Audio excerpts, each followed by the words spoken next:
Hello there, Star Wars fans. Today, I want to talk to you about the rebel connection between Ahsoka Tano, Qui-Gon Jinn, and Luke Skywalker. I always enjoy talking about these three great Jedi because they're my absolute favorite. So let's get right into it. First up, let's talk about Ahsoka Tano. Now, one of the things I admire about this character is just how strong-willed she is. Despite the fact that she's Anakin Skywalker's Padawan, who some might say is sort of this celebrity Jedi, she's always been willing to stand up to him, question his methods, and even give him attitude. Now, Ahsoka, the young Padawan, certainly matures, but she continues to be strong-willed and a questioning individual. And this is exactly what leads her to leave the Jedi Order in Season 5 of the Clone Wars. She starts to see the cracks in the Jedi Order, that they have lost their way, and despite the fact that it would be easier to just continue to be part of the Jedi Order, she steps away. Now, Qui-Gon Jinn is very similar. He is also a very strong-willed Jedi. He's more than willing to go against the wishes of the Council, and although he's much wiser and older than Ahsoka Tano, he too seems to be somebody who feels that the Jedi Council has lost their way, and this is exactly why he plans to train Anakin Skywalker despite their wishes for him not to. And although I've talked about some of these points in previous videos, what I haven't talked about is how Luke Skywalker is very much a rebel, a free thinker, just like Qui-Gon and Ahsoka, and that's one of the things that makes him such a great Jedi.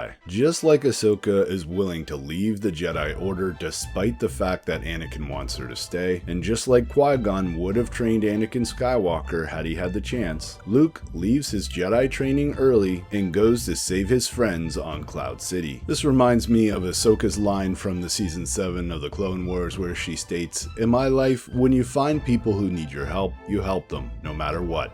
I guess that's just who I am. And that's very much who Luke is as well. Just like he hopped in that X-Wing in A New Hope and willingly went on a suicide mission, but was able to blow up the Death Star despite that. People needed his help, and so he helped them. But ultimately, the defining moment for Luke is when he goes against Yoda's and Obi-Wan's wishes. Remember, they were the ones that coached Luke to kill his own father. And Luke comes very close to turning to the dark side and destroying Darth Vader, aka Anakin Skywalker. But in his absolute best moment, Luke goes against the wishes of Yoda and Obi-Wan. He goes against the wishes of the former council members of the Jedi Order, and he does not kill his father. He shows him the compassion that he deserves, and gives Anakin a chance to be the father that he wants to be by protecting his son and destroying Emperor Palpatine. This reminds me a lot of how Qui-Gon is the only one that shows compassion and love towards Anakin, and of course, as Dave Filoni has pointed out, is the father that Anakin